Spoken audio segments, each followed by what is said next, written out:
on this episode of This is Game Boy. Wow!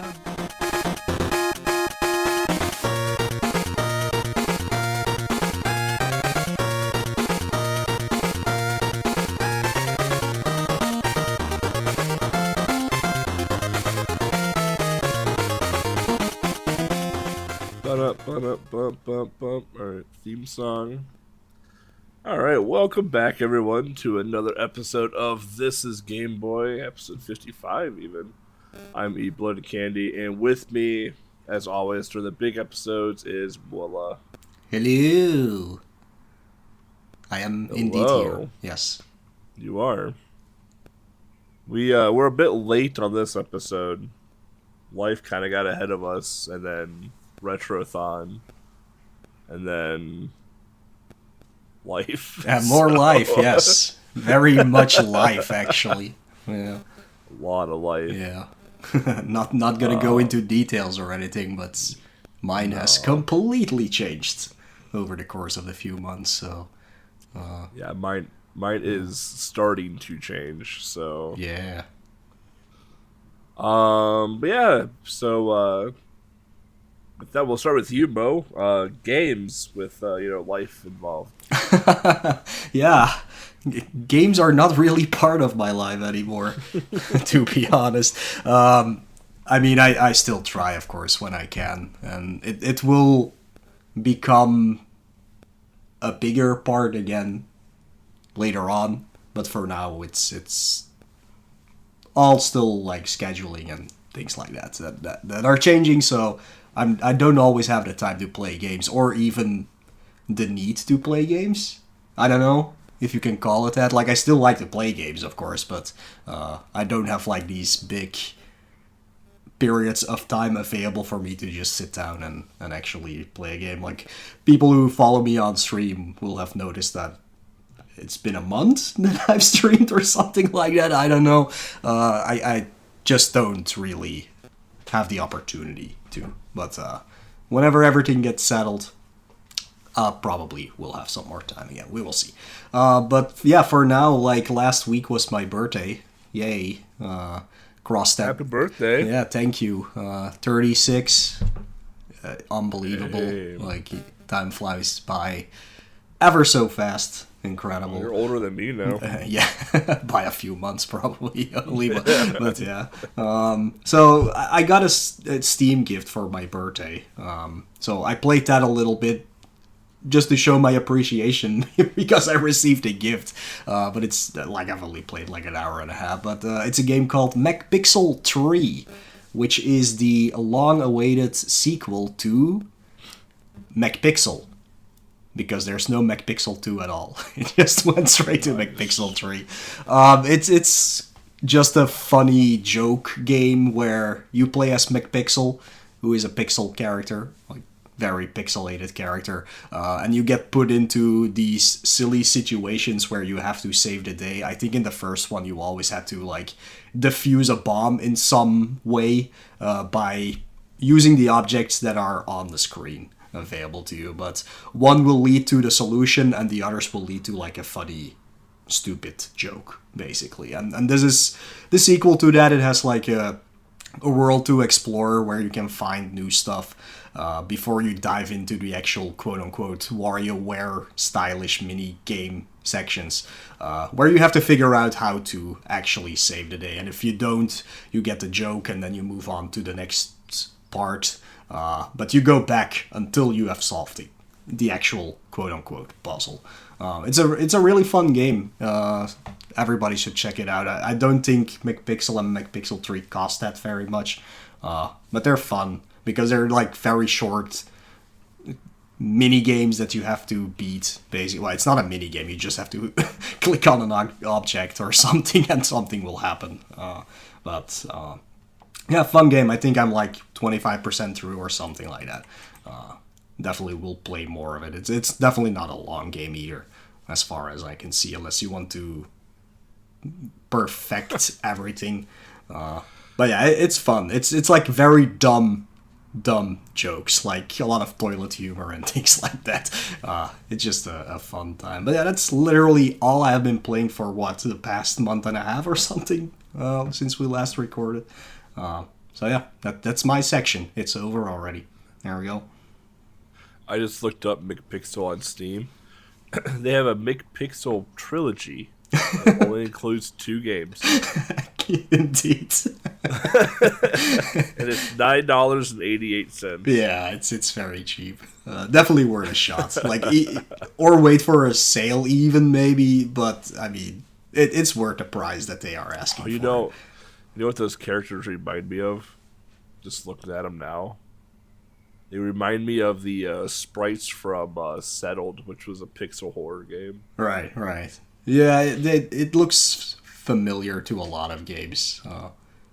Like, I can't pinpoint the style exactly, but yeah, if you look at a screenshot, it's very recognizable for sure. Well, so I'm still playing Kirby's Return to Dreamland. I'm finally in the final world. I've been playing that game since launch, so don't feel too bad. I've been playing that game since launch. That came out in, like, what, mid-March? I think so, yeah. I am in the final world. I'm trying to 100% it as well, too. So, but I'm in the final world. So hopefully a couple hours and I'll be done with that. Ain't my favorite Kirby. Not a big fan of Return to Dreamland. I don't know why. I'm just not a big fan of it. I'm not even sure I played the Wii one. Like, I can't remember. I know the one thing was the big sword. That was, like, new. Like, the power-ups get big. Oh, yeah. Those are kind of fun. Yeah, that's all I know. So I'm not sure if I actually played it or not. They're fun unless you have the ball. To the amount of death I have had with the ball. So, like, I have, like, 75 lives in this game. Like, it's just so easy to get 1-ups. But, like, when I'm in the ball power-up, I just die because ball power-up's stupid. Right. But I don't know. It might just because the lack of just, like, characters. Like, you have Wispy, which is great, right? Mm-hmm. But, like... so a little bit of a spoiler if you've never played Return to Dreamland. You get to fight, like, these little, like, munchy looking bats at, like, midway points to get, like, cogwheels and stuff like that. Mm-hmm. And, like, the final boss of Dreamland is just a chompy bat. Like, it's not DDD, it's not Nightmare, it's not Zero, it's just a chompy bat that you've already fought, like, 15 times. It's like come on. Like... But I'm in the final world now, and we'll see what happens with that. Hopefully, apparently I might fight a dragon, but yeah. So now it's Kirby Superstar, which is probably bottom 3 of my Kirby list as well too. Aw. I don't like Superstar, so I've never been a big fan of Superstar. That's too bad. Cool idea, don't get me wrong, super cool idea, but I've just never was a fan of it. And Return to Dreamland is probably the bottom of that list now too. Just not a big fan of that Kirby game. Forgotten Land though, play that top tier Kirby game. Forgotten Land was amazing. Yeah. Don't play the other Kirby game on Switch either. I already forgot what it was called. Star Allies. Yeah, don't play Star Allies. That game is dog water too. So. Nah, I enjoyed it, but it wasn't the great one, though. You had like 4 power-ups. It was all right. Another bad thing about Return to Dreamland: clean isn't even a power-up. Oh. Come on now. The best power-up's not even in the game. Wasn't invented yet, maybe. It was. It was in Dreamland 3. Oh, yeah, I always forget that game. Oh, my God. Because that one I don't like. That's how you speedrun it. Cool and clean, man. Alright. WoW Classic. So we're actually ending Phase 2 of WoW Classic. So we'll be getting into the next patch here soon. So little bit of a ramp up there before it dies down. No one cares. Mario Golf Switch. Oddly enough, I played the game I play the most on Switch is Mario Golf, and I play it online. So I actually have. I think I'm like top 100 world rank right now in Mario Golf Switch. So, yeah.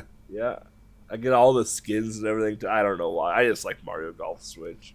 It's a very fun and relaxing game. Also, I've been playing some of the Game Boy Switch stuff finally. So I've been playing Alone in the Dark, which is a Game Boy Color game. Really, really cool game. Awesome concept. I am so lost. I don't even know what to do. Yeah, I should check that out sometime, actually. It's a really cool game. So, like, it's just an adventure puzzle game that you go into a haunted house, basically. And every once in a while, you'll go into, like, action scenes where you have to, like, defend yourself. And the action scenes aren't too hard. But, yeah, it's a very cool game. I wish I knew where the hell I was going in it. Yeah, you wouldn't expect that from Alone in the Dark on Game Boy, I guess. Especially not because all the later Alone in the Dark games weren't that particularly amazing. Like, I enjoyed the one on PS3, even though it was hot garbage, but it really was. It's really not that great of a game, but I did enjoy playing it, but yeah. That's fair. I played a bit of Tetris last night, so I haven't played Tetris in a hot minute, and it definitely showed. So I was trying just to keep up on that a little bit, just to keep my puzzle awareness high a little bit for just games in general. And then the crappy Saints Row game for the PS5, PS4, whatever console you play on, the newest crappy Saints Row game. It's getting either a DLC or an expansion, so of course I gotta get ready for that, even though I hated the most recent Saints Row game.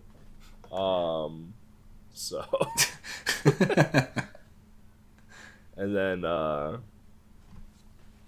what? I played more. Oh, I just finished a big multi-world, Archipelago multi-world. They just released new games for Archipelago multi-world, and Link's Awakening DX was finally part of the package.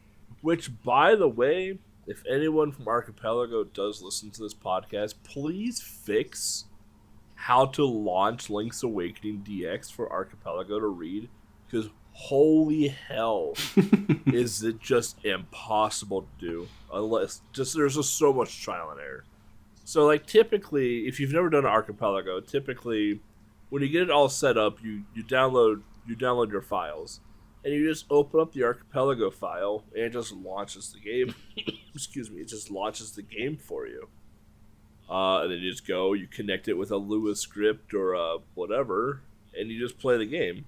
Not a big problem. A lot of it is very streamlined. But with Link's Awakening DX, you have to open up Archipelago, refresh the folder so you can get the most recent version of the ROM, open up the ROM, go into the configuration, go into the Lua scripts, go find the Lua connector, go back into Archipelago, click connect, hope to God that the data or the server is up to date. If it's not, go onto the Archipelago website, refresh the server, go back into your Archipelago client, connect, hope to God it connects, get to a valid state, which is the overworld, and then open up Magpies, and then oh my God. That is way too much.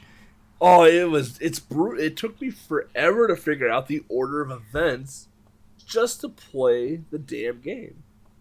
But we eventually got through it. But we had a really big Archipelago world this time around.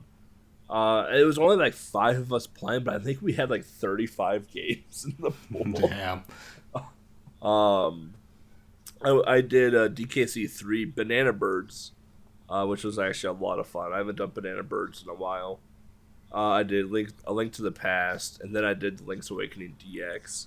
And by the way, like, if you think the game is broken in a speedrun, play it on a randomizer, where people can find your items for you. I had Fire Rod was the first item I had.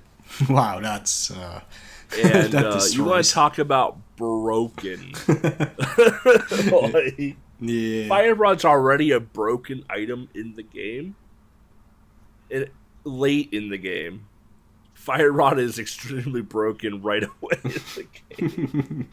Yeah, it's literally the last thing you get in the game. So yeah, it's literally the last thing you get in the game.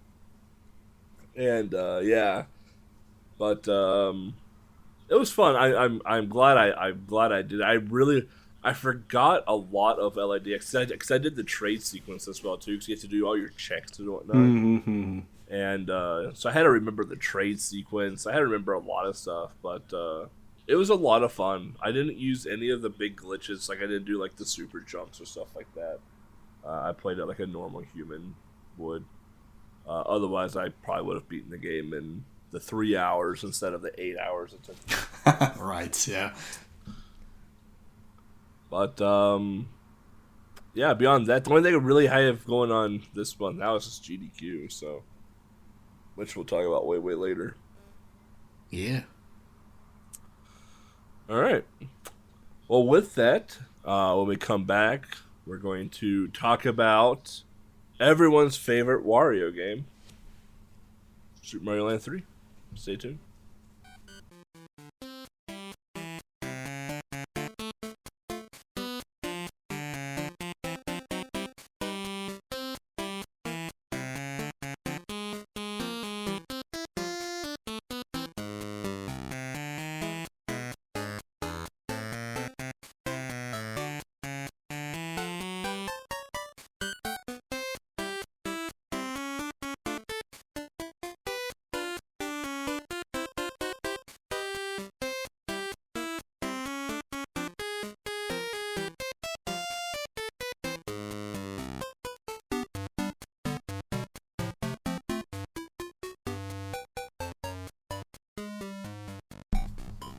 Alright, welcome back everybody. Super Mario Land 3. Interesting, first of all, they call it Super Mario Land 3, you know. But since this is a game that features Wario. But released in Japan January 21st, 1994. US March 13th, 1994. And then Europe May 13th, 1994. Developed and published by Nintendo. And the composers are really interesting for this. So you got Ryoji Yoshitomi? Tommy? Yoshitomi? Yoshitomi, I suppose, but yeah. But he's still doing sound credits. It looks like his most recent is the Mario Rabbids games. So, and Mario Strikers. So he's still doing stuff, but let's see here. Oh, I've got full credits. Mario Land. So Wario Land 4, the WarioWare games, Metroid 2, Game Boy Wars, Mario Paint. The person's been around for a long, long time. Mm-hmm. Let's just say that. 91 through literally this year. So they've been around for a long time, doing a lot of audio stuff, sound supervision, direction, etc. And then you got I love pronouncing Japanese names. Kozu Ishikawa. I think it's Kozue, but Kozue? Again, Kozue. I don't know Japanese either, but I think it's Kozue Ishikawa. Oh, Kozue Ishikawa. All right. I mean, that sounds like a Naruto name, so I think that's correct. All right. Well, if it sounds like Naruto, we're doing it right. Not as many credits, but definitely some big name games. Link's Awakening being one of the big ones. Earthbound being a really big one. Wario Land 2, Link's Awakening DX, obviously. Mario Tennis for the N64. Wario Land 3. Star Fox 2, which is pretty interesting. And also helped out with I want to be the Bashi. Surprising, yeah. It's Weird. Bashi time. And then this game is a platformer. So What did you expect? It is a platform. Mario Hotel. Well, yeah, okay, no. Nobody was expecting that. All right, let's plot time. Yeah, plot. And we have the manual, so we actually do have the plot, which is always useful. Yeah. It would have surprised me if we didn't have the manual for this game, because, I mean... If we didn't, it was probably in her scan download list that she needs to approve, because I have the manual over there. Yeah, maybe an upgrade of the manual. But yeah, we do have the manual, of course, because it's Wario Land. Why wouldn't we have this one? So let's check out the story that's written down here. Remember Super Mario Land 2 6 golden coins? Wario tried to take over Mario's castle, but didn't have much luck. Wario, being the persistent guy he is, has not given up. Now he wants a castle more than ever before. One day, Wario was practicing being mean when he thought to himself, rumor has it that the pirates of Kitchen Island have stolen the giant golden statue of Princess Toadstool. Mario is looking for it, but if I find it first, I could cash it in for a princess ransom. With the cash and the pirates' other treasure and coins, I could buy a palace that is way bigger than Mario's pathetic excuse for a castle. Yahahaha! What am I waiting for? Full of confidence, Wario took off. He didn't even stop to think of how tough the brown sugar pirates were. Their leader, Captain Syrup, was known the world over for being a really rotten and ruthless guy. Even though she's a girl. But... okay. Can Wario find the coins and treasure hidden on Kitchen Island? What will his new palace look like? Will he keep being so mean and... wow, that's just... wow. That is not very nice of whoever wrote that. But yeah, let's find out. There you go. That's the story. Wario's a very attractive guy, right? Yeah. He may have a big nose, but... Plus, he's actually not mean, really. He's just... he's greedy. He's just very greedy. That's literally it. He just doesn't care about anything but money, but that doesn't mean he's mean. This manual, man, come on. Dude, yeah. Biased. You can tell a Mario person wrote this one. Yeah. Well, yeah, that's pretty much it. You go to Kitchen Island to get the statue of Princess Toadstool / Peach back. And to get money. Always get money.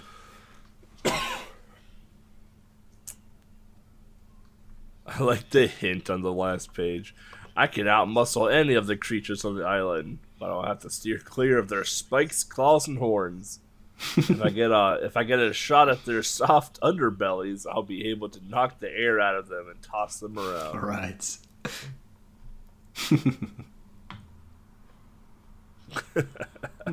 This is a good manual. I really like this manual. This is actually a super good manual. Yeah. Oh, it even tells you like the chart of like what things grant you what and like how it all works. Yeah. So like normal Wario, if he gets garlic or bull or whatever, like, that's a super good manual. One of the better ones we've definitely looked at. For sure. Mechanics. So again, this game is a platformer. So at its core, it's a pretty standard Mario platformer, so to speak. You move through the stages, and you can either avoid or destroy enemies. You want to collect coins actually in this game, and then power ups extra lives. At the end of the world, there is a boss fight. So, and some stages do have secret exits that lead to hidden stages or hidden worlds where you get your treasures and stuff. The reason I say you want to collect these coins is because in this game, there are little, like, there's a skull with a coin insert on a stick that you show. Was it 10 coins? I believe it is. Yeah. It's been a month since I played the game now. It's been a month since I played the game now. You shove 10 coins into it, and you can activate checkpoints. I believe that you can activate hidden doors with it as well too. So you open up the exit of the stage with it. So exit, yeah, that's what it is. Yeah. So you gotta make sure you have at least 10 coins with you. Where Wario Land divers. Divers, that's supposed to be in diverses, not divers.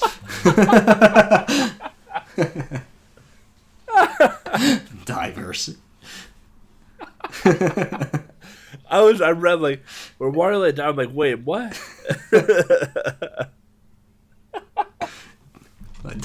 Diverges even. That's even better. Yeah, there we go.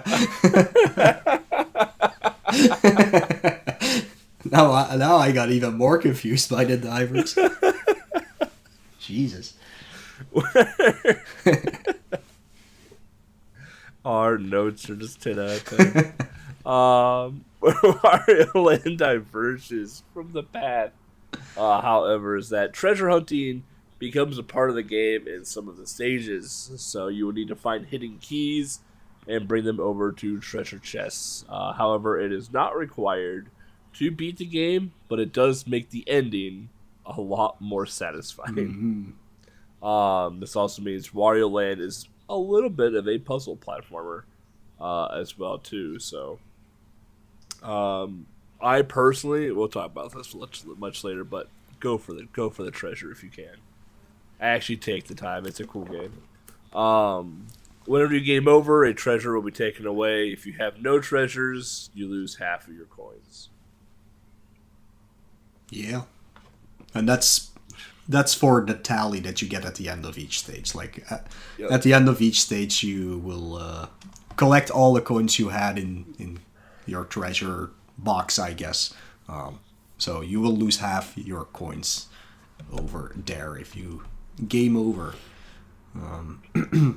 Yeah, let's dive into the controls, which are, of course, super simple because, hey, it's still like a Mario/Wario game.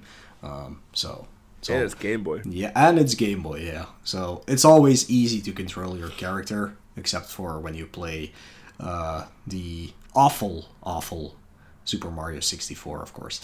But when it comes to Wario Land, the A button jumps, as you might expect. The B button attacks. There are some differences for the B attack. However, if you turn into Small Wario, you cannot attack. Normal Wario will do a shoulder bash when pressing B. Bull Wario does a stronger shoulder bash and can also stick to the ceiling if you hold up, but that has nothing to do with the B button, of course. Dragon Wario will use a flamethrower. And Jet Wario basically also does a shoulder bash, but it's a flying shoulder bash that takes quite a while to run out, and you can basically also abuse the Jet Wario to keep yourself afloat for an entire stage, but yeah, then you will miss out on a lot of the stage, of course. So if you press up plus B, you will produce that 10 coin, if you have 10 coins, that is. So it's 1 coin that's worth 10. You can use this for the checkpoints, opening the exit door, but it can also be used as a projectile to take out enemies. And then there's the down button, and that's the duck button, like most of the times. You can also move around while you're in the ducked position. Those are the controls. Very simple, very easy to understand. Yep. Nothing crazy in the game yet, like having a piece of fire land on you and then using that fire to break through the blocks. No, that's for the next game. That's for the rest of the Wario Land series, basically. But, yeah, power-ups. So we got... Okay, I got to pull up that menu again. So we got garlic. So if you're normal Wario and you get the garlic, you turn into Bull Wario. I think you just turn into Bull Wario regardless with garlic. So no matter what hat you're wearing, you turn into Bull Wario. Yeah. Which is the shoulder charging Wario. Yeah, except if you're small Wario, then you just turn into unless you're tiny, normal you turn Wario. into normal size Wario. Then Bull Pot is what we just talked about, the shoulder charge. Dragon Pot is the flamethrower. And then Jet Pot is the flying one. The pots are kind of cool looking too. The bull pot, it resembles a bull with a little like thing on top of it. The jet pot almost looks like a rabbit, in my opinion. Yeah, it's a hint to the carrot in the previous Mario Land game. Too. Yeah. And then the dragon looks like a cloud with a bow on top of it. Yeah, I'm not sure what that is supposed to represent. No, I always thought it was a very weird thing. Yeah, I think it's just like you view it from the front, kinda. So you have the two nostrils and then the eye. That's the only thing I can think of, but even then it still looks weird. If anybody has an idea of what it's supposed to look like, please let me know. But yeah, I don't know. I have no idea. Maybe I just caught the cloud power up. Yeah. And then you get the star. So the star makes Wario invisible for a short period of time, just like Mario games. Runs faster, and while he's invisible, he can get hearts by defeating enemies. Wario gets heart points. Wario gets a heart point for every enemy he defeats. If Wario picks up a heart, his heart points go up by 10. And when Wario reaches 100 heart points, you get an extra life. At the bottom of the screen, you can see how many heart points you have obtained. Mm-hmm. And then you have the key, which opens the treasure rooms. When you find a key, search for a skeleton door with a keyhole in the same course, and then toss the key in and cash in. Yeah. So... And make sure you're not small Wario, because you need a power-up to open the actual treasure chest. So, yes. Yeah. So, it's not only good finding the key and the door, you also need a power-up to get inside. Well, once you're inside. Yeah. And then coins, well, you need to collect the coins to turn into the plus 10 to even leave the stage. Mm-hmm, so, you need to collect X amount of coins in general. Yeah, and I love how this game shows you how that works, because in the first stage you get a free pass, but in the second stage one of the enemies actually shows you how to do it.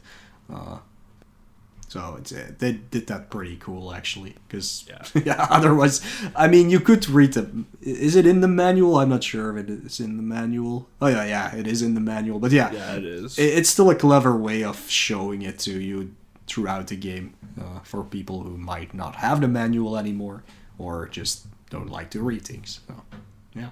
If you're having a hard time finding loose coins, just kill an enemy. I think all or most enemies drop a coin. So. Yeah, for sure. All right, enemies. Enemies are so good. So we got the wandering goom. Which is like one of the first enemies you'll see in pretty much the entire game. Harmless, but Wario could shake it for a coin or two. So, it's your atypical Goomba. Like, beat it up. It's not gonna hurt you. Then you got the pirate Goom, who has a spear. So, he looks like he has a helmet on. So like the upper half is black, and the bottom half is white, and he has a little spear in his hand. It almost looks like a spear Waddle Dee. Yeah. But those guys you want to charge in the back and then shake them up. Otherwise, if you charge them in the front, you ain't gonna have a good time. Then you have the droppers, which they kind of hang out on the ceiling. And they drop down. They're kind of think of the spiky guys that Lakitu throws out of the cloud, but they hang out. They hang out, and when they land, instead of the spikes being on top, they're upside down. They just try to fall on Wario. So you either got to be quick to go underneath of them, or you want to do the little juke step to let them fall down, then jump on them, pound them, what do you want to do to them? And then pinwheel. Now we're getting underwater. This sea dragon spins into a blade when it spots enemies. So it's gonna see you. It's gonna turn into a saw blade and then charge at you. And then Helmut. I don't like the way they spell helmet. Swims up and down under the water. Has a spike on top of its head. So it's a helmet with one spike on top, basically. Just thrusts up and down. Pretty easy to avoid. Then what I would call a thwomp in Mario, they call a pouncer in Wario Land. The sturdy creature drops down and pursues Wario. Wario can get a lift on its flat top, so it's a thwomp. If you've ever played Super Mario Bros. 3, 1, 2, I think they're in 1 as well, aren't they? Maybe 2, I don't remember. If you ever play Super Mario Bros. 3, you know what a thwomp is. Yeah. Those stone things that come dropping down on top of you. Then you got Pencoon. Pirate is part of... This pirate is part penguin and part raccoon. Watch out for its spiked stomach ball. So, think of DDD, but if he had a spike on his belly. That's pretty much what you're looking at there, yeah. Then you get DD, the dangerous duck, is a boomer. I love this one. It's a boomerang throwing baddie. When Wario sees the weapon coming, he should duck too. I never realized that was a boomerang until I just now read that. Oh, I really? always thought it was just I just thought he threw his sword. It comes back. Why wouldn't it be a boomerang? I don't know, video game logic. But I don't know. And then you got Buckethead. Buckethead is probably the coolest looking sprite in my opinion. This cool customer spits icy crystals. Yeah, he's just kind of like a white oval with like a skull in his forehead and has a bucket on his head.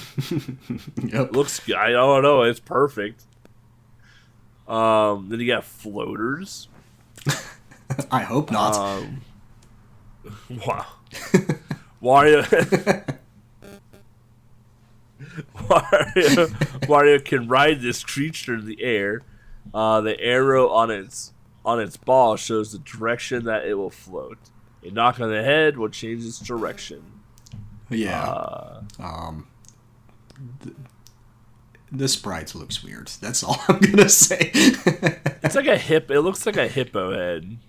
Yeah, or you could see something. Way different there. Yeah, 100%. Yeah, it's They definitely knew what they were doing with that one. They knew what they were doing.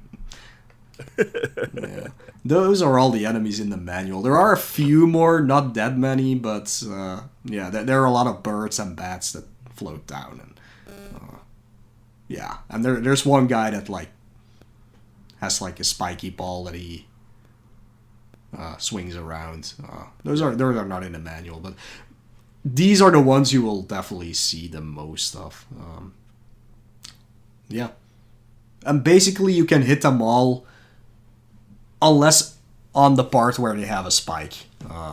So unlike Super Mario Land 2 or Super Mario Land 1 or whatever, if you touch an enemy, technically you don't get hurt unless it's a spiked part of them. So that's a little different than people are used to. But yeah, the reason why is because all of these enemies can be stunned by either jumping on their head or something like that, and can be picked up to throw at other enemies. That's a thing that Wario does that Mario cannot do. He picks up enemies. When it's the small enemies, he can still walk around at the same speed, but if it's one of the bigger ones, you will slow down a little bit. So it's a pretty nice mechanic, actually. It's because Mario's a weak man. Yeah. Wario is where he's Luigi at. should have been in the spotlight. Sure. Super Luigi Land. Oh boy. Yeah, that's pretty much it when it comes to the enemies. There are a few special enemies that are technically not enemies, but one example is a pelican that you can find with like some kind of basket on his head. If you throw an enemy into their basket, they will drop a few 10 coins afterwards. So that's a good way to get some money if you can find them. They're rare, but they are around. But yeah, the enemies you will of course see in the worlds, because this game basically is split up into a few worlds, even though you're still on Kitchen Island. And the game has 40 stages, or as they call it, courses in total. If you find them all, that is, because there are a few hidden ones. But first, you start off at Arise Beach, pretty much your tutorial world, if you can call it that. Here you will meet most of the enemies that you will see throughout the game. All the stages are very straightforward. One has a secret exit that you actually cannot get yet. More on that soon. But yeah, I think it's 4 stages that you can access from the start. And in the end, you will face off against some kind of spiky Koopa Troopa guy. And apparently his name is Toge Bro. I don't know, but he's like a big Koopa Troopa with spikes on his head and his back, so you can only hit him on his belly when he stops spinning around or running around. I think it takes 3 hits to take him down. You can combo him if you're quick enough, because he does go into like a spinning move whenever you hit him. But if you're quick enough, you can actually just hit him 3 times and he's done for. So that's pretty cool. I think he also floats up in the sky, and then you can hit his belly that way.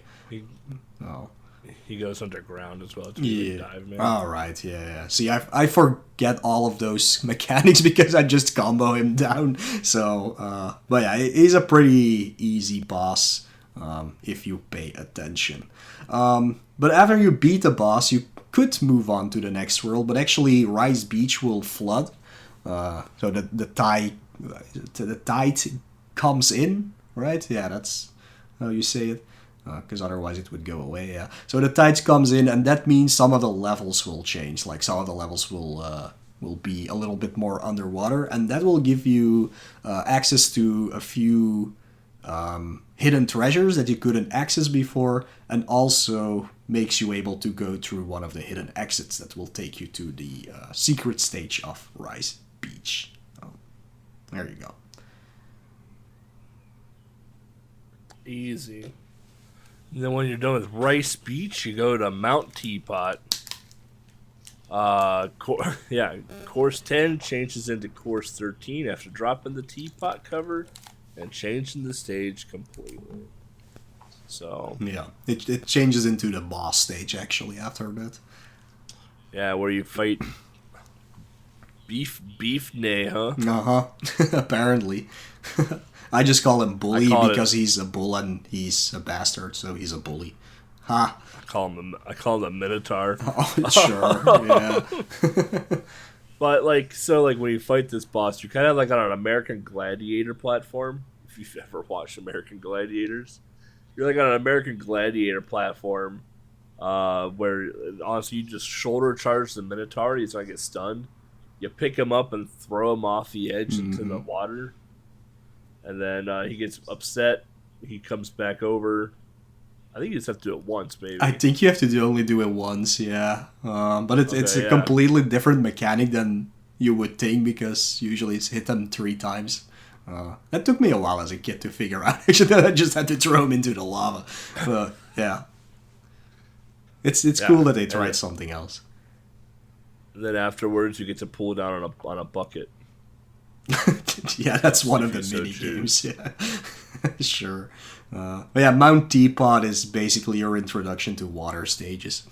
A lot of them are water-based stages, especially on the bottom levels of the teapot. When you go up higher, it's more of aerial traversal stages, but down at the bottom, it's mostly wading through some water. So this next world is actually the hidden world of this game, which you can access through one of the hidden exits in Mount Teapot. This is a world I did not know existed until I was already done with the game, and then trying to find everything I actually found out. But this is Sherbert Land, and that's your ice world of this game.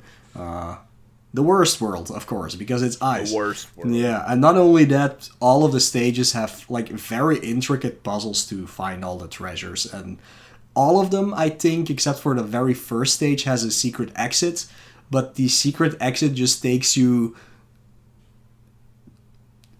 like it's a square loop, so depending on which exit you take, you go to the right or to the left. So in the end, it doesn't really matter even which exit you take, because you will do all of the stages except one if you don't go the other way. But yeah, this has a lot of switch puzzles that change up the environment throughout the stages, and it's quite a hassle to figure out what you're doing the first time you're around.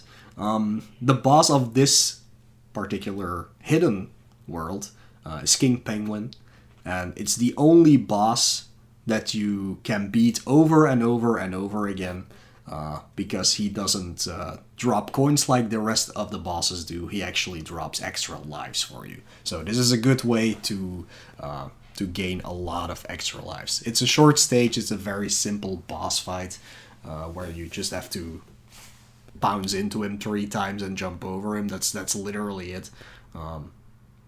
So yeah, good way to gain those extra lives if you might need them. Yeah, I think he drops three ups, so easy way to get 9 lives. Yeah.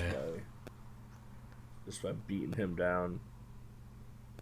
And then from there we go into Stove Canyon. And let's see here. There it is. Stove Canyon. So this place here, I don't know, this was probably one of my favorite worlds, honestly. Mm-hmm. But this one here, this has a lot of, it's almost just pure platforming, with some secret exits. But the boss here, you got Fun. Apparently, yeah. I like how you call him Snot Nose, because that's what he is. I just call him Head. But he shoots. So this guy shoots boogers out of his nose that bounce on the ground and whatnot. Wario's got to catch him and then throw him back into his face. It takes, I think, 2 or 3 hits, and then he's just done. So very, very easy fight. 3 hits, yeah. His other attack is like a lick that will destroy the ground. On the block. Yeah. The problem with this boss is it's pure RNG, so he can either shoot stuff out of his nose immediately, or he can just bounce around and keep licking the ground for the rest of the fight. You definitely do not want that. It does take 3 hits, but if you are positioning yourself correctly, you can do the 3 hits with 1 of the boogers. Nice. If you throw it and you stand under it again on the arc going down, you can just pick it back up again and throw it again. So again, a very fun way to take down the boss. It's not as easy as it sounds, but it's also not that hard once you figure it out. So, but yeah, the old death by booger. Mm-hmm. Yeah, the Stove Canyon is the lava world of this game. It has a lot of like escape sequences when lava will come after you, but yeah, it's mostly just getting over pits full of lava in this stage, which is very easy if you have the jet power up, of course, but it's also very easy to lose it. So yeah, going out of Stove Canyon, you fall into the water again, and you will make your way to the SS Teacup. I like the teacup levels themselves when you're actually on the ship, but the other stages, which is most of them, are again just water stages. They are very slow. They are not that much fun, in my opinion. I wish there were more stages on the actual ship than there were in the water, but I guess you had to get there for some reason. I don't know. At the end of the SS Teacup, you will find a very big bird. Like, no idea what his name or her name is, but it's a bird. There's two ways to damage the bird. Either you jump on the smaller birds and jump on top of the head of the bird, or you jump on a small bird, pick it up, and throw it into his head. That's how I always do. Yeah. I love the sprite of the bird too. It just has like it's like a punk rock bird with like a skull and crossbones on his belly. Such a good sprite. It's a very good sprite, yeah, for sure. And then we go into Parsley Woods. What, Zinisuki? That's the boss's name. I guess I put it on the wrong thingy, but yeah. I always just call it a ghost. Yeah, me too. It's ghost. After draining the lake, you get access to some hidden treasures in previous courses. So kind of just like Rice Beach a little bit there. But the ghost, so you get the spooky ghost. Wario shakes in his boots a little bit there at the start of the fight. The ghost is going to flip up a coin, which is going to give a little ghouly boy with a spear. If you get touched by either the big ghost, Wario kind of gets frozen in place, so you got to be a little bit careful with that. The ghost, I feel like, has a pretty RNG fight as well too. Where he's going to float around and just, if he wants to give you a ghouly spear boy, he will. Otherwise, you want to hit the ghouly spear boys and try to collect them, and then you want to throw them back at the boss. I believe it takes 3 hits to knock them out, and then you've busted some ghosts. So yeah, this is definitely my least favorite boss of this game. Yeah, it is very annoying because of the shaking that happens. Usually when you get hit and start to shake, there's probably one of those spear ghosts right behind you to just poke you in your butt. So yeah, it's a very annoying fight. I remember it took me a long time to beat this guy when I was a kid. Like nowadays it's a little bit easier, but I think it's still a very, very ugly boss fight. They actually, like in the sequel, Wario Land 2, when you go to the ghost house, you also fight some kind of ghost at the end, of course, and that is also the most annoying boss in the entire game. So, yeah, I think they just make these guys the most annoying things throughout the series or something. I don't know why. But yeah, apparently his name is Zenisuke. I don't even know what that's supposed to mean. Like, Zeni is probably money. Thinking about, what? Like One Piece, they have Zeni, and some other anime stuff as well. So, yeah, I think it probably has something to do with Money Ghost or something like that. I don't know. But yeah, that's apparently his name. I don't know. But let's see here. Yeah, moving on. Oh, you're looking it up, right? Yeah. So, Suki. Apparently, it's pronounced Skikadai. Sure. Is as much as you like. Oh, as much money as you like? Apparently. Okay, all right. Yeah, I don't know. I don't even know where they got these names from. I just found them on the retro achievement list. So I don't know. They could have been just made up for all I know, but I thought it was fun to put them in here as well. But yeah, going through the Parsley Woods, we finally arrive at the Syrup Castle, or yeah, the Syrup Castle. Syrup? There you go. I'm like, what the hell am I saying? Yeah, so we finally arrive at the home base of the what are these good guys called? I had it in the manual here. Jesus. Let me go back. The Brown Sugar Pirates. There we go. But I think it's just the Syrup Pirates, to be honest with. Whatever.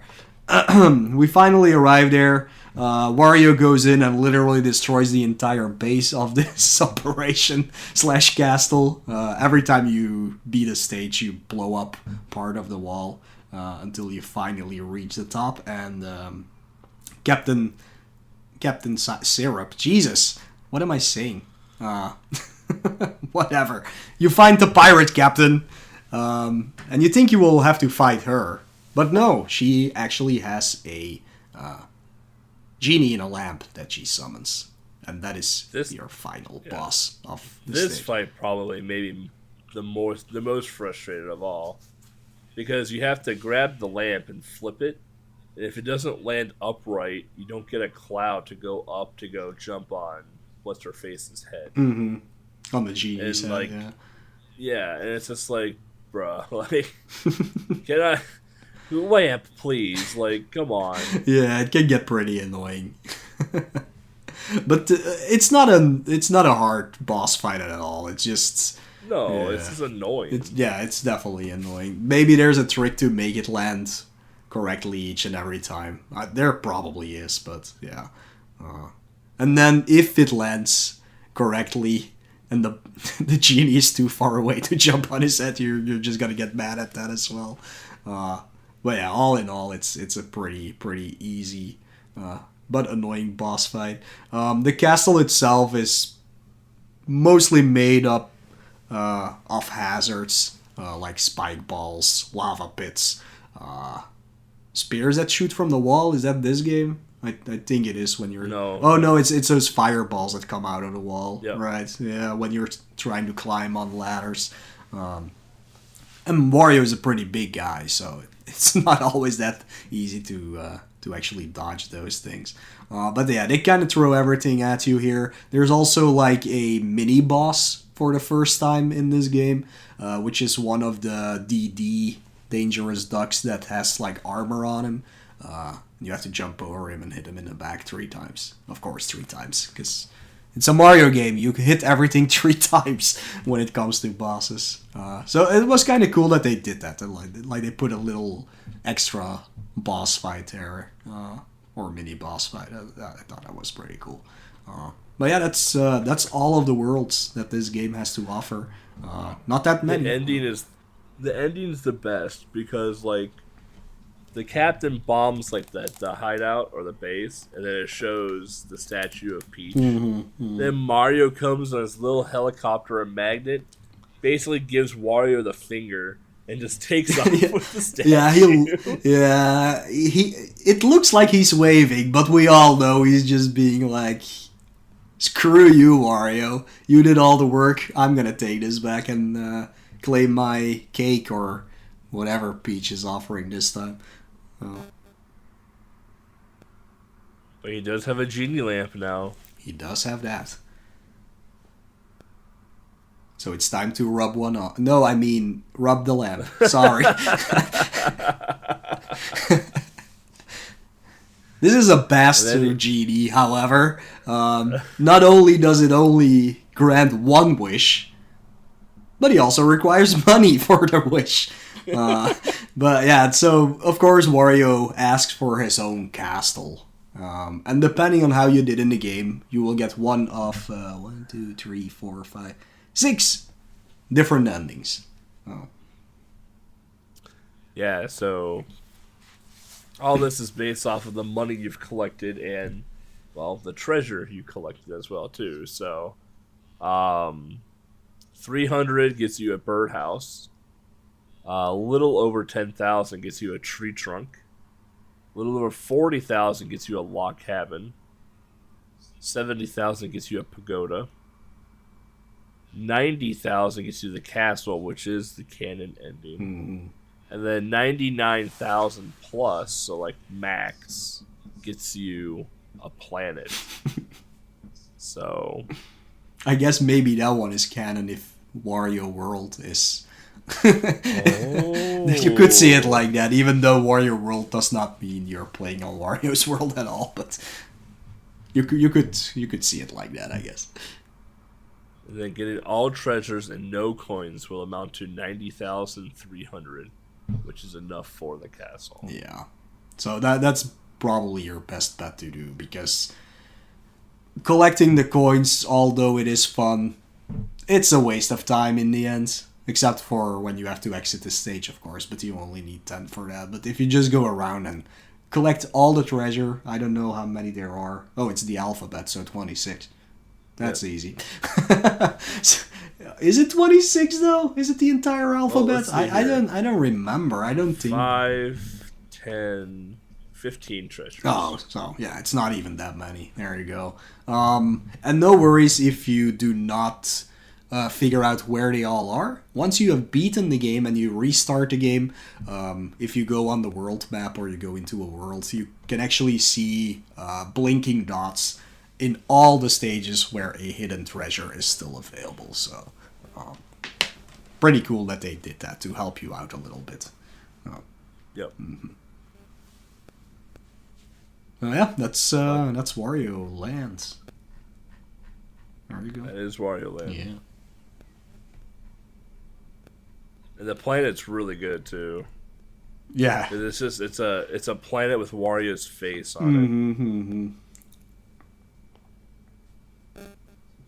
Take that, Mario, you stupid statue. Nerd. Oh yeah, and then if you do get the planet, it does say perfect game at the end. So. Oh, I did not know that. Yeah. I just watched the credits. Oh, and forgot about it.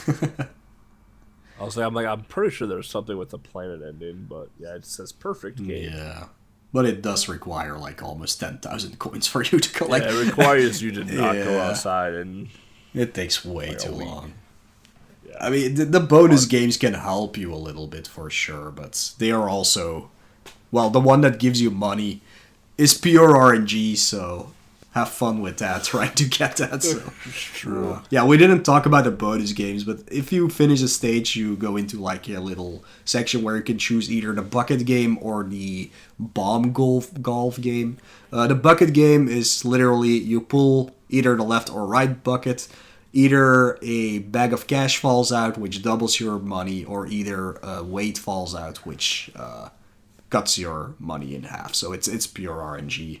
The bomb one is fun to do, but it only gives you extra lives. Yeah. And then we got the cover art. I actually like the cover art quite a bit for this game. It's so good. And the one I have here is like an HD upscaled redrawing of it that I found online 10 years ago, and I saved it and it's still on my computer because it looks amazing this way. Yeah, it's super good. So it's right, kind of like front and center. You got is that DD Duck right there? Yeah. In the crow's nest. Yeah, it's two dangerous ducks, I guess. Yeah.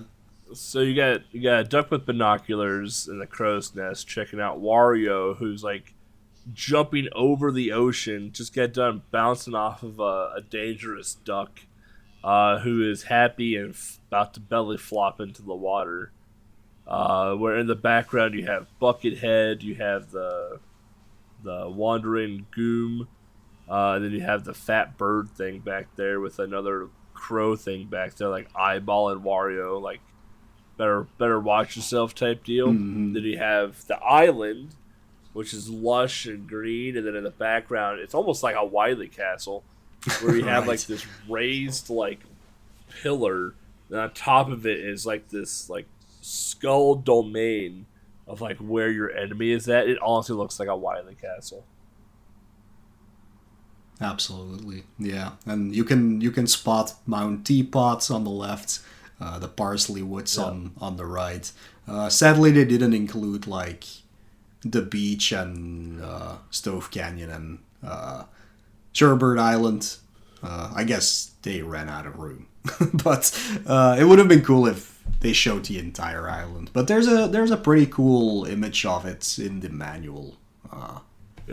You can always check that. There's a really nice map of the overworld in the manual. Mm-hmm. They did a really nice job with that. Yeah, when I as a kid, when I looked at the manual, actually, because you can see the Capri Sea and the Fork Tree, I always thought those were extra stages. But yeah, the fourth tree you go in there when you're in the Parsley Woods, and I guess the Capri Sea is just, well, the sea. it's just how it's called, so, yeah. But yeah, I always wondered if there were more stages when I was a kid and I didn't have access to the internet and things like that, but yeah.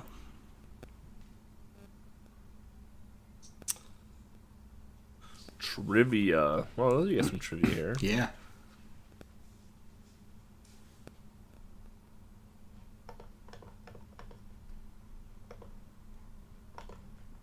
A ROM hack?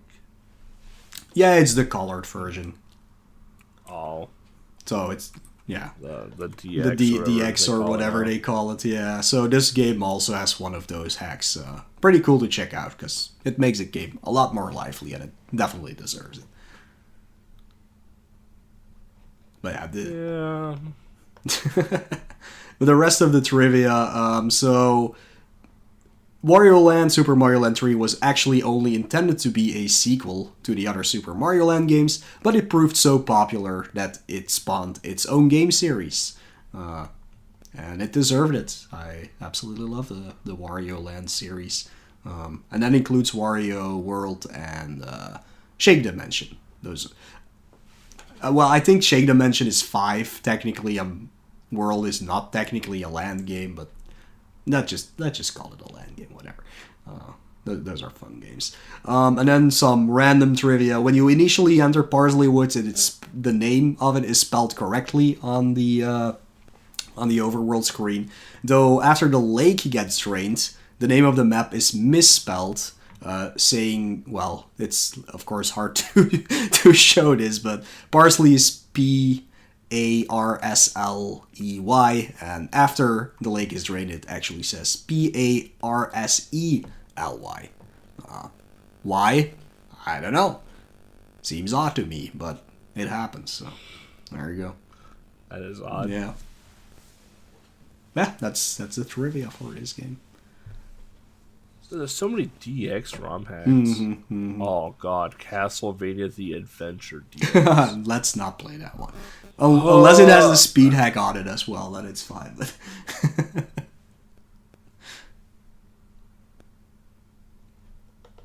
there's so many.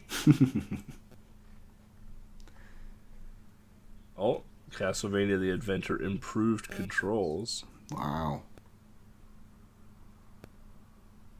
I like how there's like 3 different versions of Wario Land Super Mario 3 Color Edition, DX, Game Boy Color Edition. So come on. Like, there's an amazing Penguin DX. Oh my god. Now that is amazing. King James Bible DX? Oh my god. I can read the Bible in color. Oh boy. Dude, I don't know if you've ever played Count Sheep in that game, but it is awesome. I will. It uses pass. words you've never thought of before.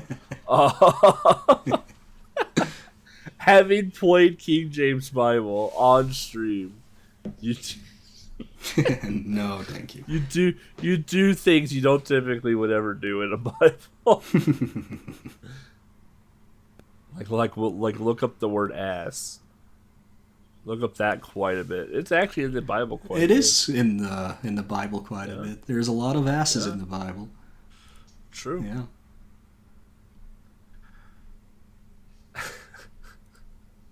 And cancel.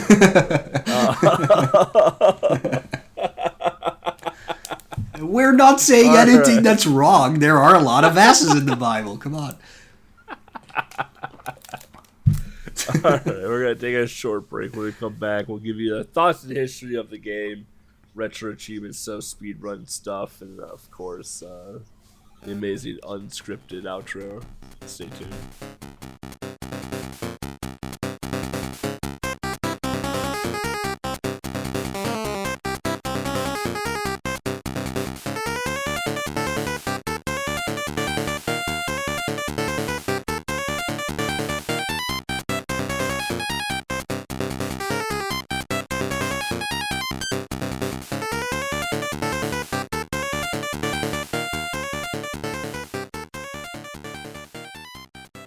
Alright, welcome back, everybody.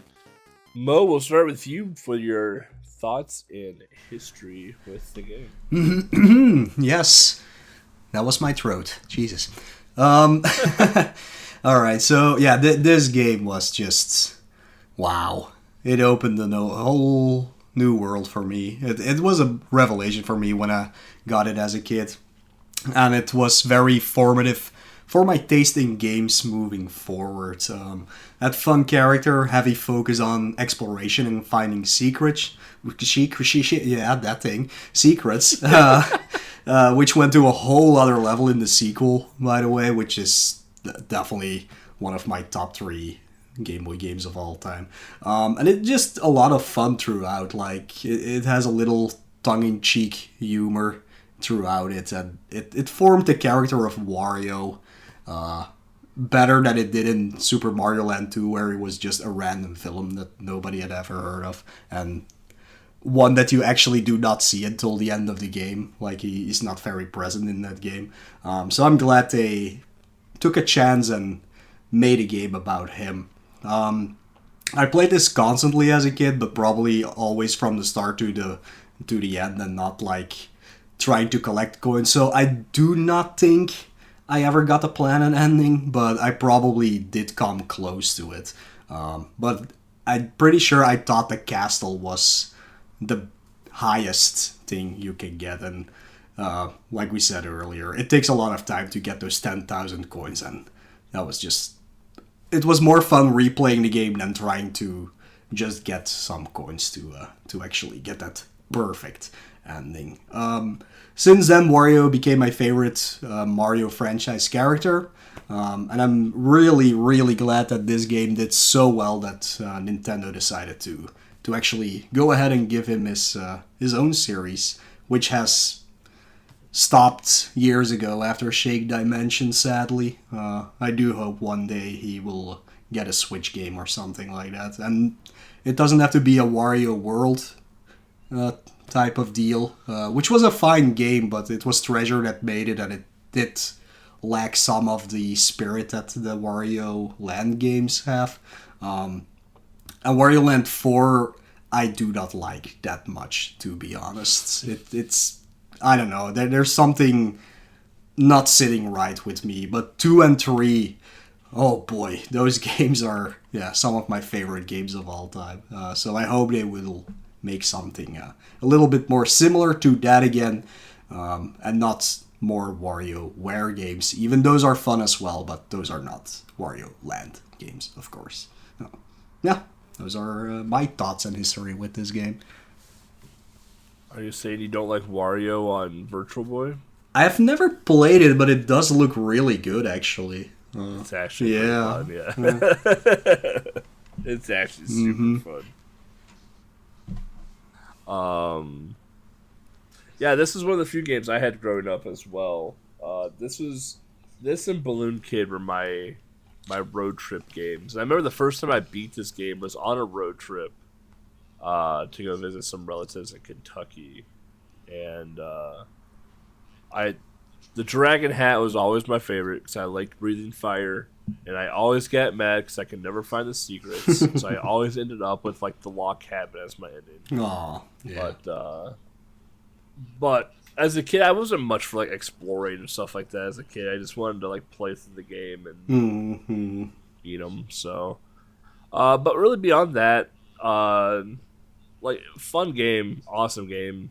I remember I played and beat it quite a bit. This was a game I would swap with friends pretty often, where like I would swap this one for like Mario Land 2 or Turtles or Zelda or stuff like that. So mostly because it was a quote unquote Mario game, so people knew what it was, unlike Balloon Kid. So so yeah. Not as sentimental to me as it is with you, but I still have my original copy as a kid as well too, with the original manual. So yeah, I think I do as well. Yeah, but mine would be in Dutch probably. I know I scanned it. I still have it here on my computer. I'm not actually sure. scans I see here. That will help.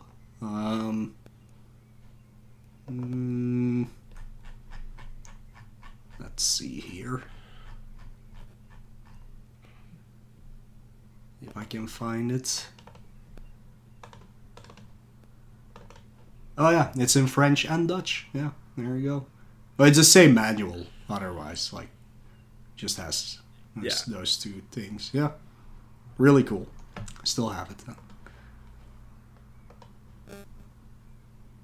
Cool. Looks like there might be some retro achievements available for this thing. Yeah, and pretty decent lists. I apparently tried it out because I have most of them.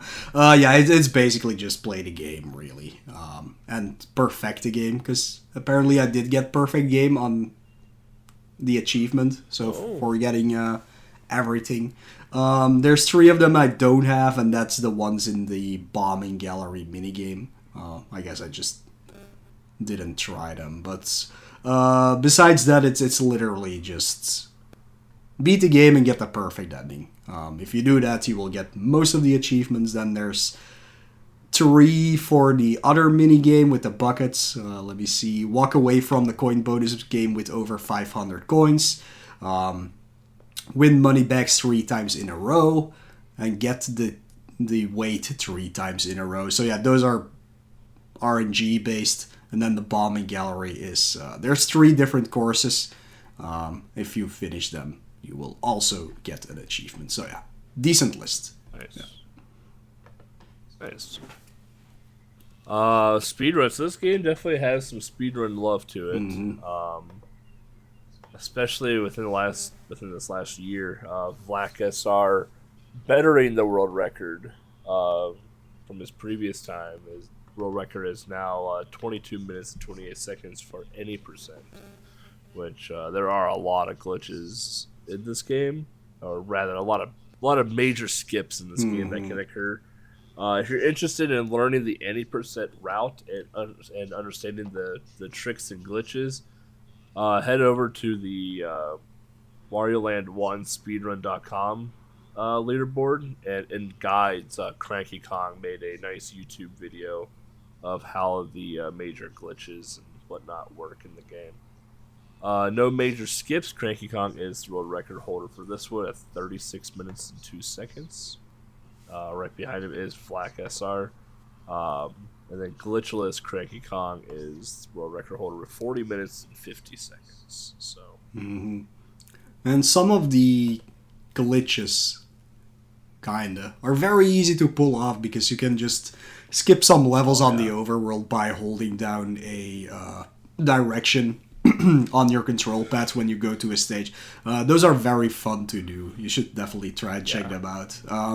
There is, however, one in Parsley Woods that if you do it and you would fail the stage, you would soft lock the game because you skip draining the lake, I believe. And if you mess it up, you're like stuck in some kind of state that you cannot progress through the level anymore. So be careful with that one. But there's like one in Rice Beach that I know. There's 2 in what's the lava world again? In Stove Canyon that are super easy, and there's one in SSD Cup that is super easy to do.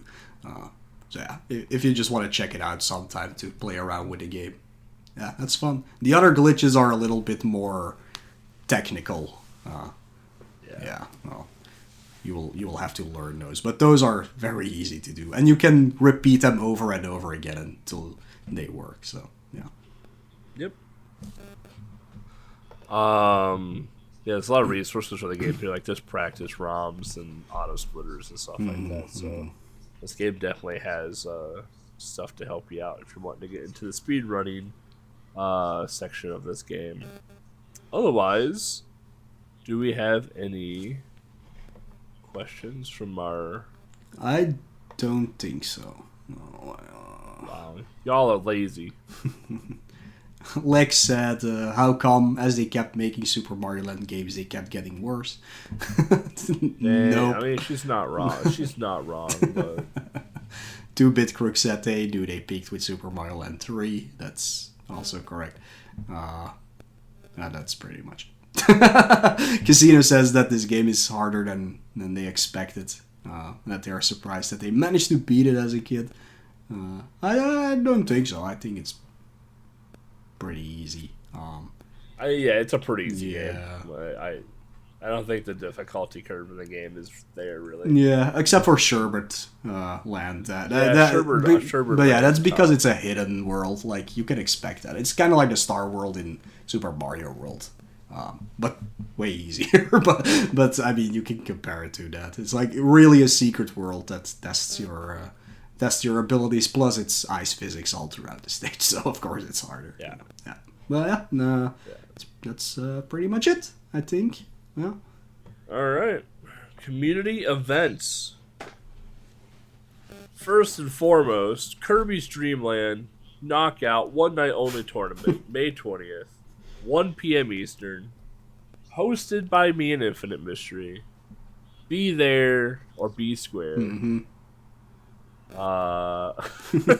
I'll watch if I can. I hope we get a lot of runners for it. It's gonna be so cool.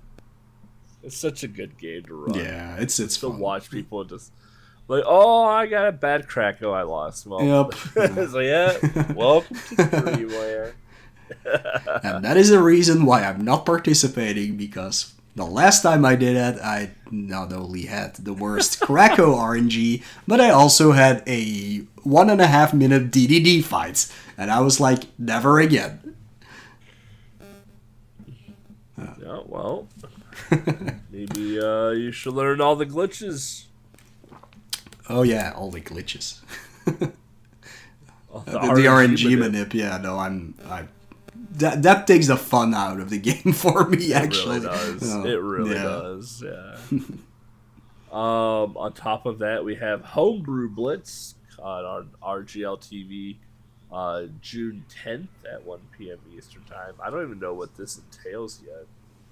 Yeah, me neither. There's nothing in the pinned messages. Like, I don't know. I'm curious.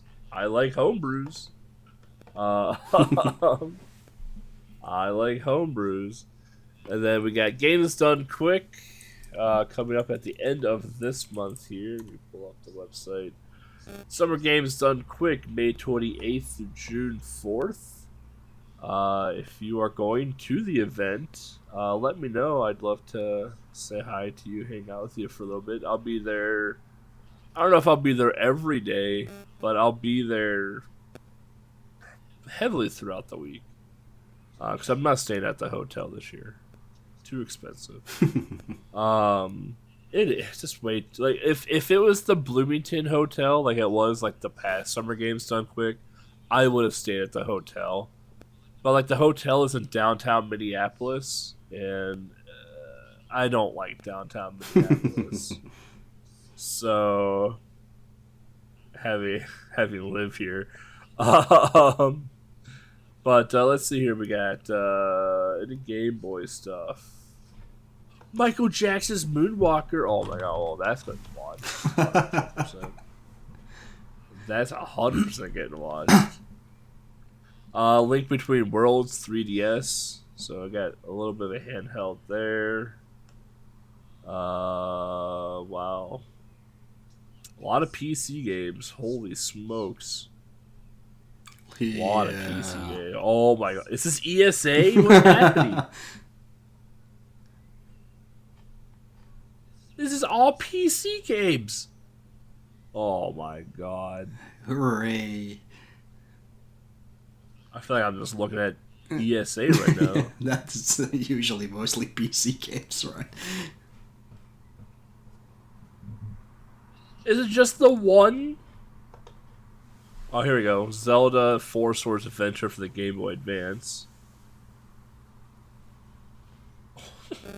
Is that all the handheld I got in? Come on. You know they don't like handheld at CDQ, so...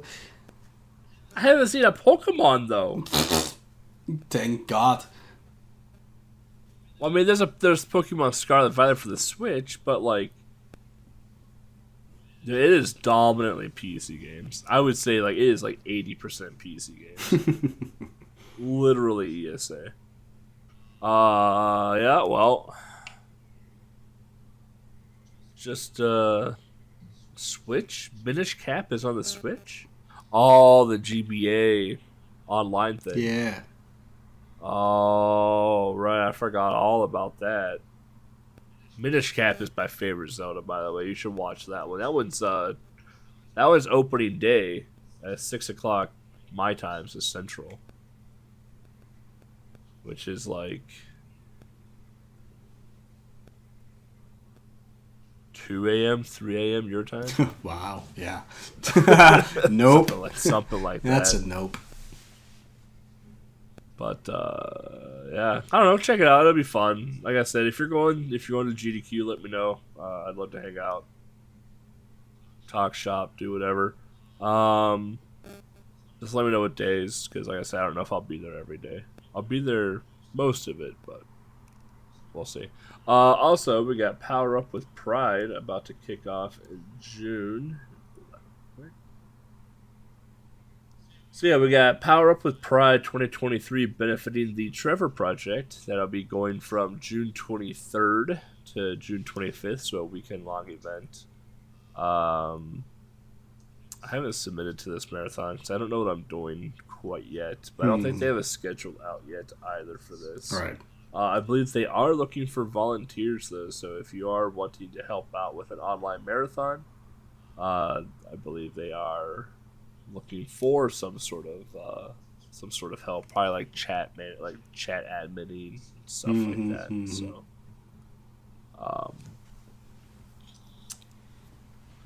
well, there's plenty more that's going to be happening. Pull up ESA real quick. Well, don't type in ESA in the Google chat. Let's get some weird stuff. There we go. European Speedrunner Assembly. I haven't watched the ESA in a hot minute either. Nope, me neither. ESA Summer 2023 will be happening July 22nd through July 29th. I don't think anything is active for this yet, but they are raising money for their charity partner, Alzheimer Fonden? Yeah. The Swedish Alzheimer's Foundation. Yeah. So. And obviously, this will take place in Sweden as normal. Malmo, probably. I'm not sure, but yeah, Malmo. Yeah. Yeah. Submission phases was open. It looks like until the 30th. But it looks like everything else is still. Yeah, everything else is still open. So if you're European or planning on going to ESA, they're still taking volunteer applications. Tickets are still available. The schedule will release June 11th. So, and it's submission phase for chase games and unreleased games, May 29th and May 31st. So if there's new games coming out and you're looking to submit them, you got a second chance at the end of the month. Cool. Yeah, that's super cool. Oh, there's some tickets up. Early bird tickets are 1,250 SEK. The hell's a SEK? Swedish crowns. What is that in dollars? What is that I in freedom have money? no idea. What is that in freedom money? 1 Swedish krona is a penny. Wow, Sweden, you're down bad, aren't you? So, holy shit, that's expensive. $122 for the early bird ticket? Yeah. What? Hey, Europe is expensive. $137 for just general admission? Okay, the reason this is dumb, GDQ cost me, what was it, $80 I think this year? Yeah. For a week. For a week, right. Holy hell. Sweden is a very expensive country, by the way. Just God. Just a mini heart attack, and I don't even live in the damn country. Jesus. What's wrong with you over there? Blame Hero. Inflation? Inflation taking control? Like, god damn. Jesus.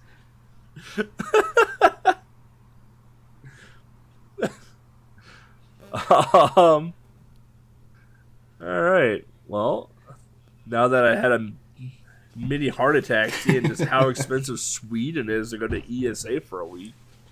Also, make sure to check out the Game Boy Showdown. The Game Boy Showdown starts in approximately 7 days, so by the time this episode comes out, it'll probably be happening. Last year at this point, we had around 60 to 70 people join in, and we are already at over 220 participants. Last year, we had around 200 people join the Game Boy Showdown. We're at the end of the jam, and 40 entries uploaded.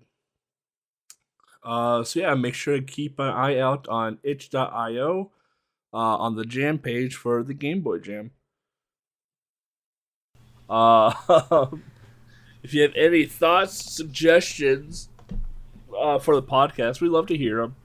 We're always open for feedback. We love to hear it. We love to hear how to make the show a better listening and sometimes viewing experience for you all. You can find me, eBloodyCandy, on Twitch, Twitter, YouTube, Instagram, and TikTok. Where can I find you, Mo? You can find me on, well, not as much anymore on Twitch. Twitter, YouTube, and Instagram, all /Moelle, which is written MOELLEUH. That's all I have. But yeah, Twitch. I'm on hiatus. Let's just call it like that. But yeah, I'm still mostly active, I guess, on Instagram, maybe. But you can just reach me there. Like I still check messages and things like that on all my platforms. That's not really an issue. Yeah. Imagine streaming on Twitch in 2023. Yeah. I barely stream that much anymore either. You can find our awesome, wonderful producer SprintingLegs, SprintingLegs on Twitch and Twitter, Legs on YouTube, and you can check out her project website www.sprintinglegs.com. She's been very active in the fighting game scene recently, more so with Sailor Moon. So yeah. So you have to go ahead and talk to her if you're interested in learning about fighting stuff and fighting sticks and just stuff that I'm not good at. I'm so bad at fighting. Yeah, me too. Patreon. We have a Patreon. We do have a Patreon. If you want to be a patron, you do get some access, some sneak peeks to some things behind the scenes, such as notes, bloopers, premieres to Haunt Hunters whenever Mo and I actually have a chance to do that stuff again. Mm-hmm. We haven't done a Haunt Hunter in almost a year. Wow, yeah. The last one we did was Fishing Vacation, so yeah, which was the Game Boy horror game. What? It was fun. It is fun, yeah. It was a fun game. But you get premiere access to that, so you get to be the first ones to watch them. You get connected to Discord, so you can see some of the behind-the-scenes stuff that happens in Discord as well, too. Yeah. If your Patreon isn't your thing, because subscriptions, everything is a subscription based nowadays. We do got PayPal. The only thing with PayPal is if you do support us through that, please let one of us know so we can thank you and reach out to you in some form of saying thank you, because we can't tie Discord or anything of the sort to PayPal. We do have a merch store, merch.thisisgameboy.com, where we have some pretty outdated stuff at this point. I mean, the shirt, like, they're still relevant logos. It's just like we haven't added anything new to it. Right. We haven't added anything to it in the last like year or two. I'm actually wearing the shirt, the limited edition shirt, right now. Mine's folded up in the dresser right now. But hopefully we get some new stuff like stickers, and hopefully we get some stuff out and running for people here soon. So I know Mo is working on something a little bit. And, yeah, I have to get back to I've been drawing up some stuff too, but I'm not good at drawing on a digital tablet, so we'll see how that works out. Money. It's like money's tight. Money's always tight, especially in the world that we live in today. That's fine. You can always support us non-monetarily, just listening to the episodes, giving us a 5-star rating on your favorite podcast thing that you listen to. Write a little thing, be like, "Wow, EBC and Mo know exactly what they're talking about, and they never lie in any of the episodes." True Lies is probably still the best episode to date, followed by Amazing Penguin and their detective work on how the Amazing Penguin is actually not an innocent penguin at all, but a seductive undercover penguin. There you go. I just wrote a review for you all. Just copy paste it and 5-star rating.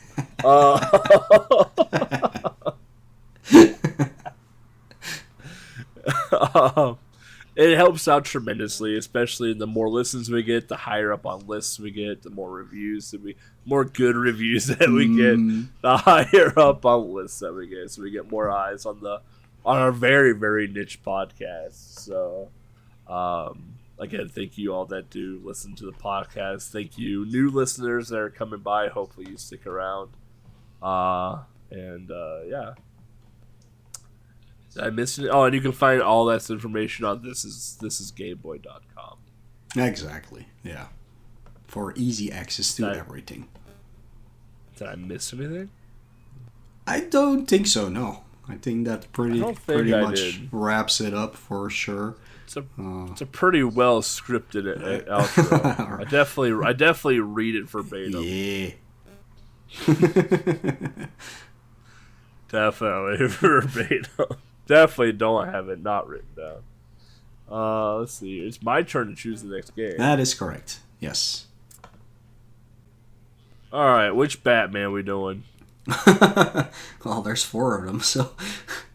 Well, I was thinking Batgun. Batgun is the most. Yeah, like all 4 of them are very unique in their own way. Well, Batgun's crazy because you shoot people as Batman. Yeah. Let's do Batgun. Right. Batman the video game. All right. Yeah. We're doing Batgun. We're going with oh damn, why am I forgetting his name now? Jack? No. The guy who plays Batman. I love that actor and now I can't come up with his name. Michael Yeah, Keaton? thank you. The best yeah. the best Batman? Yeah. The best Batman? Yep. Love that guy. The best Batman. Not Christian Bale. Christian Bale did an okay job. Yeah, it was fine. Michael Keaton will forever be the best Batman. It is absolutely true. Because Tim Burton Batmans were phenomenal. Yeah. Not George Clooney sucked. Val Kilmer sucked. Val Kilmer sucked. Nobody even remembers Val Kilmer most of the time. Ben Affleck was mediocre. Yeah, he was fine. Like it was more a script problem than an Affleck problem. Yeah. I actually liked Robert Pattinson as Batman. Oh yeah, I totally forgot. Yeah, it was. Yeah, that was good. It was good. Yeah, that was good. But Michael Keaton. Yeah, you cannot beat Michael Keaton. I'm sorry, everyone. No. So yeah, the next time you hear from Mo and I, we'll be talking about Batman, the video game, which is the first Batman on Game Boy. Yeah, and I kind of have a feeling we're going to talk more about the movie than the actual game. So, it's True Lies Part 2. Batgun. Until next time, ta-ta. See you all later.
Perfect. Very You much. should write all the intros. Write the intros from now on. Wow. Wow. Or if you're from the GDQ crowd, wow. Depending on which American accent you have, probably. Wow. Like the then New you could York ask- New York Mario. Wow. Mario. Wah. Wow.